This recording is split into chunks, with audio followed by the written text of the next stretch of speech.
Good morning students. આજે આપણે સમુદાય સંધિપાતના લક્ષણો અને એના ઉદાહરણની વાત કરીશું. સંધિપાત સમુદાય એ વિશ્વમાં અથવા દુનિયામાં પ્રાણીઓમાં મોટામાં મોટો સમુદાય કહી શકાય. એમ કહી શકાય કે જેટલા પણ પ્રાણી સમુદાય તમારે સમજવાના છે, જેટલા પણ પ્રાણી સમુદાય છે એમાં સૌથી મોટો સમુદાય એ સંધિપાત સમુદાય છે, જેને આર્થ્રોપોડા તરીકે પણ ઓળખવામાં આવે છે. તો આ સંધિપાત સમુદાય તમને એમસીક્યુમાં નીટમાં પૂછી શકાય કે સૌથી મોટામાં મોટો પ્રાણી સમુદાય કયો? તો સૌથી મોટામાં મોટો પ્રાણી સમુદાય એ સંધિપાત સમુદાય છે. અને આ સમુદાયના સભ્યોને કીટકો તરીકે ઓળખવામાં આવે છે. એટલે એમ કહી શકાય કે આ સમુદાયમાં મોટાભાગના કીટકોનો સમાવેશ સંધિપાત સમુદાયમાં થાય છે. તો સંધિપાત સમુદાય એમાં કીટકોનો પણ સમાવેશ થાય છે. અને દુનિયામાં જેટલી પણ ઓળખાયેલી જાતિ છે કે જેનું નામકરણ કરવામાં આવેલું છે, પ્રાણીઓની જેટલી જાતિઓ છે જેનું નામકરણ કરવામાં આવેલું છે, એ જાતિઓ પૈકીની લગભગ 2/3 ભાગ કરતાં પણ વધારે જાતિઓ સંધિપાત સમુદાયની છે. એટલે ઓળખાયેલી જાતિમાં સૌથી વધુ જાતિઓ આ સંધિપાત સમુદાયની છે, જેનું નામકરણ કરવામાં આવ્યું છે. લગભગ 2/3 ભાગ કરતાં વધારે જાતિઓ સંધિપાત સમુદાયની છે, જેનું નામકરણ કરવામાં આવેલું છે. એટલે એવું નથી કે 2/3 ભાગ જ જાતિઓ સંધિપાત સમુદાયની છે, એનાથી પણ વધારે છે, પણ નામકરણ લગભગ 2/3 કરતાં વધારે જાતિઓનું કરવામાં આવ્યું છે સંધિપાત સમુદાયની જાતિનું. હવે આગળ આપણે એની લાક્ષણિકતા સમજીએ તો આ સંધિપાત સમુદાયના જે પ્રાણીઓ છે, હવે સંધિપાત એનો મતલબ શું? પાદ એટલે ઉપાંગો અને સંધિ એટલે જોડાયેલા. તો આ સમુદાયના જે પ્રાણીઓ છે એના ઉપાંગો સાંધાવાળા હોય છે, માટે આ સમુદાયને સંધિપાત તરીકે ઓળખવામાં આવે છે. સંધિપાત સમુદાયના પ્રાણીઓના ઉપાંગો સાંધાવાળા હોય છે, માટે એમને સંધિપાત સમુદાય તરીકે ઓળખવામાં આવે છે. હવે આગળ આપણે એની લાક્ષણિકતાની વાત કરીએ તો આ પ્રાણી સમુદાયના જે સંધિપાત સમુદાયના જે પ્રાણીઓ છે એમાં અંગતંત્ર આયોજન જોવા મળે છે. અંગતંત્ર સ્તરીય આયોજન જોવા મળે છે. એટલે કે કોષો ભેગા મળી પેશી બનાવે, પેશી ભેગા મળી અંગ બનાવે, અંગ ભેગા મળી અંગતંત્રની રચના કરે છે. તો સંધિપાત સમુદાયના પ્રાણીઓમાં અંગતંત્ર સ્તરીય આયોજન જોવા મળે છે. આ સમુદાયના એક પ્રાણીનું ડિટેલમાં આગળ આપણે અભ્યાસ કરવાનો છે, એ છે વંદો. તો વંદો છે એના પછીનું આપણે જે 7મું ચેપ્ટર છે એમાં ડિટેલમાં વંદાની બાહ્યાકાર રચના, આંતરિક રચના, એના બધા જ તંત્રો, એના વિશે આપણે અભ્યાસ કરવાનો છે. તો સંધિપાત સમુદાયના પ્રાણીઓ અંગતંત્ર સ્તરીય આયોજન દર્શાવે છે કે અંગો ભેગા મળી અંગતંત્રની રચના કરે છે. જુદા જુદા તંત્રો જોવા મળે છે: પાચન તંત્ર, શ્વસન તંત્ર, પ્રજનન તંત્ર, ઉત્સર્જન તંત્ર, ચેતાતંત્ર. અને વંદામાં બધા જ તંત્રોનો આપણે અભ્યાસ કરવાનો છે. આગળ વાત કરીએ તો આ પ્રાણીઓમાં દ્વિપાર્શ્વ સમમિતિ જોવા મળે છે. દ્વિપાર્શ્વ સમમિતિની વ્યાખ્યા સમજાવેલી છે કે પ્રાણીને એની મધ્યમાંથી કોઈ એક તલે કે કોઈ એક ત્રિજ્યાએ કાપવાથી જો એના બે સરખા ભાગ થાય તો એને દ્વિપાર્શ્વ સમમિતિ તરીકે ઓળખવામાં આવે છે. પ્રાણી શરીરને એની મધ્યમાંથી કોઈ એક તલે અથવા કોઈ એક અક્ષ અથવા કોઈ એક ધરીએથી કાપતા જો એના બે સરખા ભાગ થાય તો એની દ્વિપાર્શ્વ સમમિતિ તરીકે ઓળખવામાં આવે છે. તો સંધિપાત સમુદાયના પ્રાણીઓ એ દ્વિપાર્શ્વ સમમિતિ દર્શાવે છે. આગળ સમજીશું શબ્દ કે આ સમુદાયના પ્રાણીઓ એ ત્રિગર્ભસ્તરી છે. ત્રિગર્ભસ્તરી એટલે કોષોના 3 ગર્ભસ્તરો ધરાવે છે અને 3 ગર્ભસ્તરોમાંથી સજીવના જુદા જુદા અંગો અને તંત્રોનું ડેવલપમેન્ટ થાય છે. આગળ વાત કરીએ તો આ પ્રાણીઓનું શરીર ખંડયુક્ત હોય છે. આગળ નુપુરક સમુદાયમાં પણ સમજી ગયા હતા કે નુપુરક સમુદાયના પ્રાણીઓ પણ સમાન ખંડ ધરાવે છે. આખું શરીર એનું અંદર 12થી 32 ખંડોમાં ડિવાઈડ થયેલું હોય છે. તો સંધિપાત સમુદાયના પ્રાણીઓ એનું શરીર પણ ખંડયુક્ત હોય છે, એટલે કે ખંડમાં વિભાજિત થયેલું હોય છે. સંધિપાત સમુદાયના પ્રાણીઓ 2 કોષ્ઠી હોય છે, એટલે કે એની શરીરની દિવાલ અને પાચન માર્ગની વચ્ચે દેહકોષ નામનું દૈહિક અવકાશ ધરાવે છે. એટલે સંધિપાદ સમુદાયના પ્રાણીઓ દેહકોષની પ્રાણીઓ છે. આગળ વાત કરીએ તો આ પ્રાણીઓના શરીરમાં તમે બધાએ બંધો જોયેલો છે, બરાબર?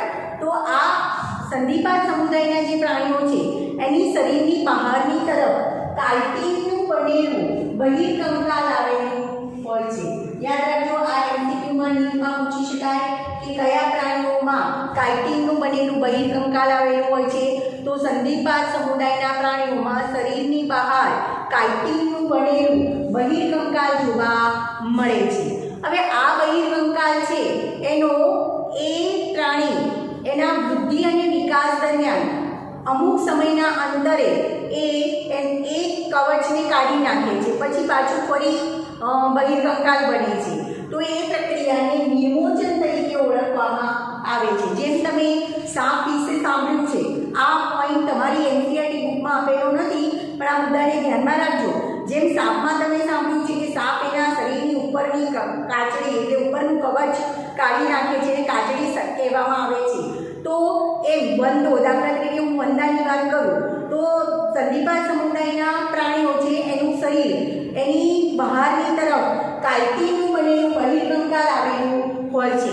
અને આ પ્રાણીઓ વૃદ્ધિ અને વિકાસ દરમિયાન એ કાઇટિનના બહિર્કંકાલનો અમુક થોડા સમયના અંતરે એનો ત્યાગ કરે છે. તો આ કાઇટિનનું બહિર્કંકાલ થોડા સમયના અંતરે ત્યાગ કરવાની પ્રક્રિયાને નિર્મોચનની ક્રિયા કહેવાય છે. અને આ નિર્મોચનની ક્રિયા સંધિપાદ સમુદાયના પ્રાણીઓ કરે છે. વંદામાં નિર્મોચનની ક્રિયા થાય છે. જેમ કે કીટ વંદો હોય એટલે કે નાનો વંદો હોય, બાળ વંદો, એ જ્યાં સુધી વૃદ્ધિ અને વિકાસ પામી અને પુખ્ત ન બને ત્યાં સુધી એ કેટલી વાર એનું કાઇટિનનું બનેલું બહિર્કંકાલ એનો ત્યાગ કરે છે. તો એ પ્રક્રિયાને નિર્મોચનની ક્રિયા કહેવાય છે, બરાબર? તો યાદ રાખજો, નિર્મોચન એટલે શું? તો સંધિપાદ સમુદાયના પ્રાણીઓમાં એના શરીર ઉપર કાઇટિનનું બનેલું બહિર્કંકાલ આવેલું હોય છે. એ એના વૃદ્ધિ અને વિકાસ દરમિયાન થોડા સમયના અંતરે અથવા અમુક સમયના અંતરે એ બહિર્કંકાલનો ત્યાગ કરી અને નવું બહિર્કંકાલ ઉત્પન્ન કરશે, કાઇટિનનું બનેલું, બરાબર? તો એ બહિર્કંકાલનો ત્યાગ કરે છે. એ પ્રક્રિયાને નિર્મોચનની ક્રિયા તરીકે ઓળખવામાં આવે છે. હવે આગળ આપણે વાત કરીએ આ સમુદાયના પ્રાણીઓની લાક્ષણિકતાની, કે સંધિપાદ સમુદાયના પ્રાણીઓ છે એનું શરીર શીર્ષ, ઉરસ અને ઉદર એમ 3 ભાગમાં વિભાજિત છે. જેમ આપણે માનવમાં પણ આપણે વાત કરી શકીએ કે આપણું શરીર 3 ભાગમાં ડિવાઈડ છે. ઉપરનો ભાગ શીર્ષ પ્રદેશ, વચ્ચેનો ભાગ ઉરસ પ્રદેશ અને નીચેનો ભાગ ઉદર પ્રદેશ. એમ સંધિપાદ સમુદાયના પ્રાણીઓ 3 ભાગમાં ડિવાઈડ છે. એને શરીર શીર્ષ, ઉરસ અને ઉદર પ્રદેશમાં ડિવાઈડ છે. અને આ સમુદાયના પ્રાણીઓમાં સાંધાવાળા ઉપાંગો જોવા મળે છે, માટે એમને સંધિપાદ તરીકે ઓળખવામાં આવે છે. ઘણા પ્રાણીઓમાં શીર્ષ અને ઉરસ બંને જોડાઈ અને શિરોરસ નામની રચના બનાવે છે. આ પોઈન્ટ પણ તમારી બુકમાં આપેલો નથી, તો ધ્યાનમાં રાખજો.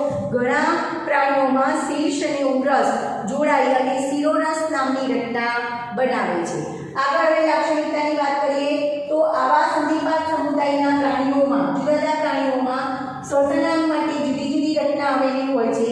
તો યાદ રાખજો, સંધિપાદ સમુદાયના પ્રાણીઓમાં શ્વસનાંગ તરીકે કેટલાક પ્રાણીઓમાં ઝાલરની રચના હોય છે, કેટલાક પ્રાણીઓમાં ઝાલર પોથી નામની રચના હોય છે, કેટલાક પ્રાણીઓમાં ફેફસા પોથી આવેલી હોય છે અને કેટલાક પ્રાણીઓમાં શ્વાસ નલિકા તંત્ર આવેલું હોય છે. જેમ કે વંદામાં શ્વાસ નલિકા તંત્ર જોવા મળે છે.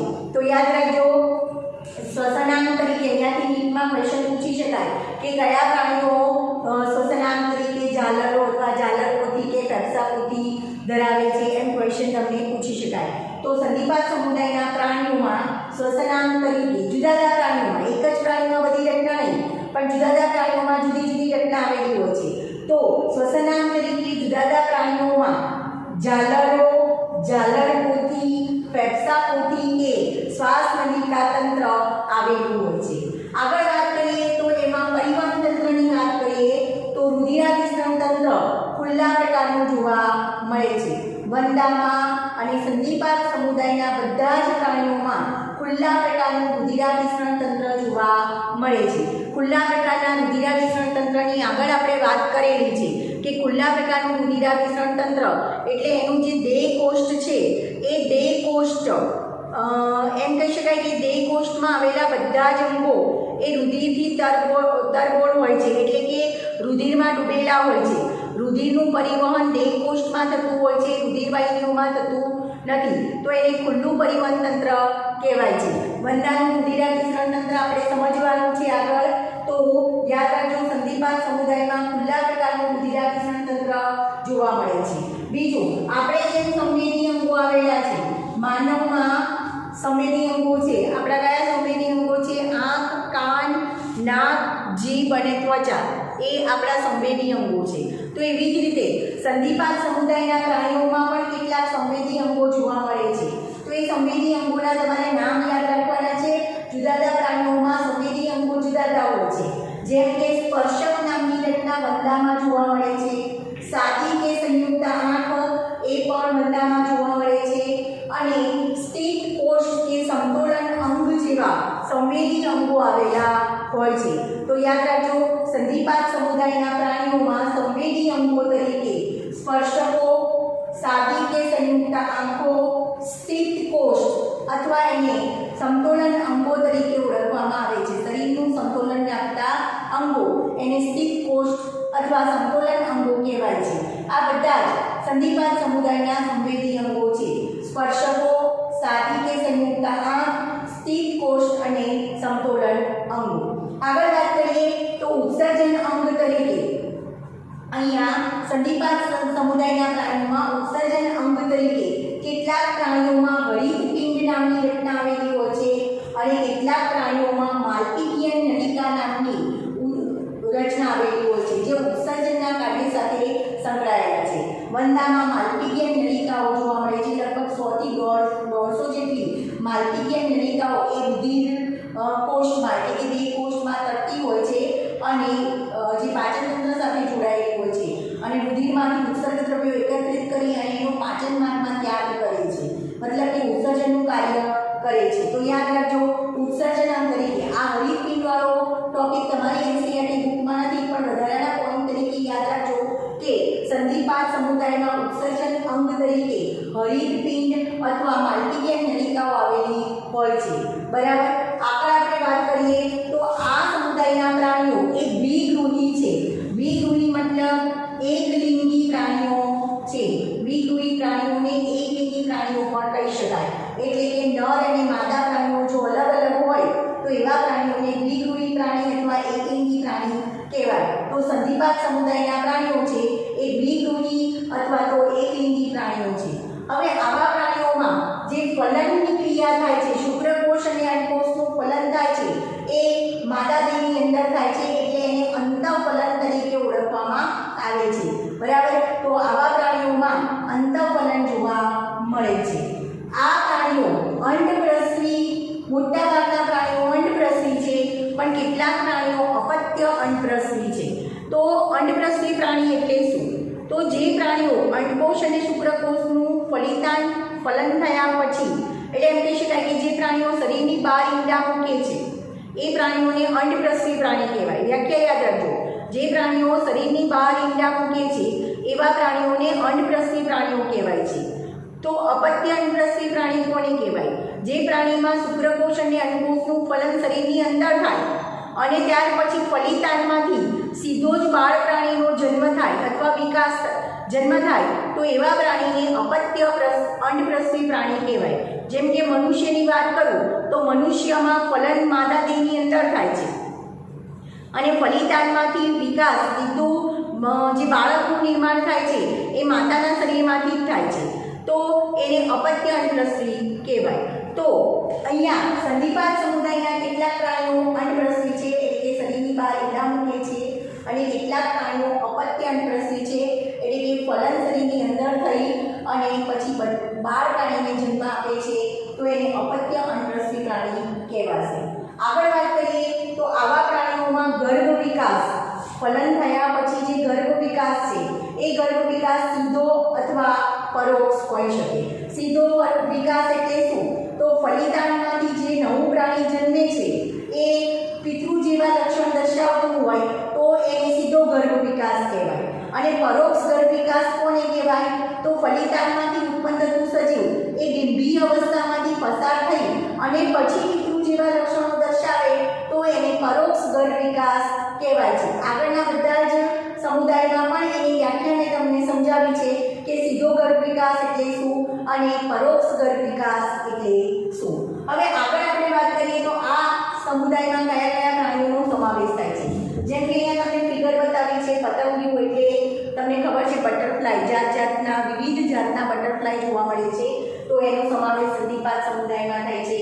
ઝીંગો જે દરિયાઈ પ્રાણી છે નદીમાં પણ જોવા મળે છે તો એ પણ મોટાભાગે દરિયામાં જોવા મળે છે અને નદીમાં પણ જોવા મળે છે તો એ પણ સંધિપાત સમુદાયના પ્રાણી છે. વીંછી તો વીંછી સંધિપાત સમુદાય છે. તીડ અથવા તીતીઘોડા આપણે જેને કહીએ છીએ એની પણ ઘણી બધી જાતિઓ છે તો એ પણ સંધિપાત સમુદાયના પ્રાણીઓ છે.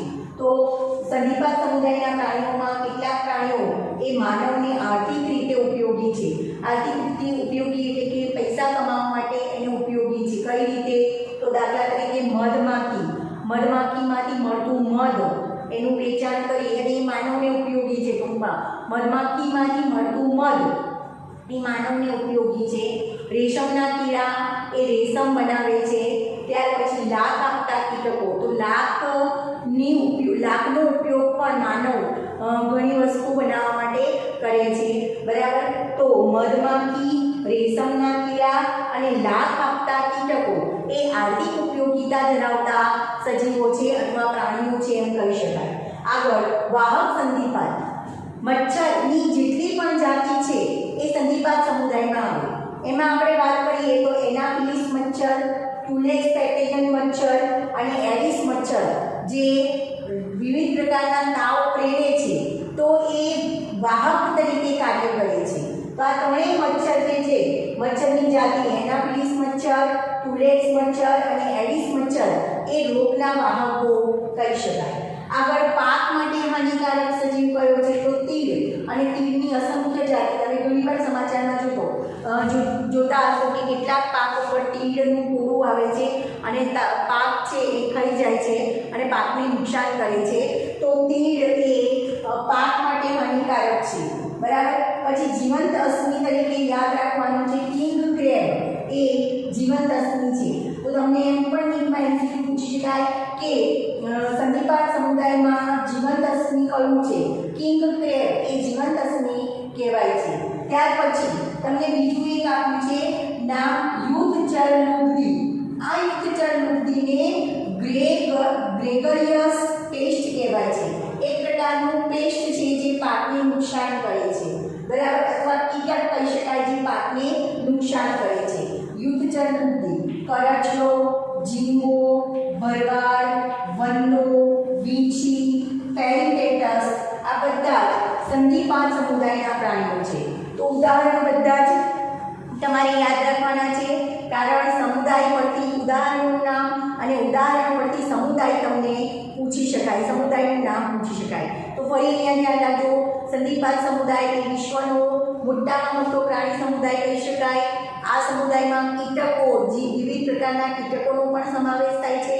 બીજું એમ કહી શકાય કે વિશ્વમાં જે નામકરણ કરાયેલી પ્રાણીઓની જાતિ છે એ પૈકીમાં એ પ્રાણીઓની જાતિમાં લગભગ 2/3 કરતાં પણ વધારે જાતિઓ સંધિપાત સમુદાયની છે જેનું નામકરણ કરવામાં આવેલું છે.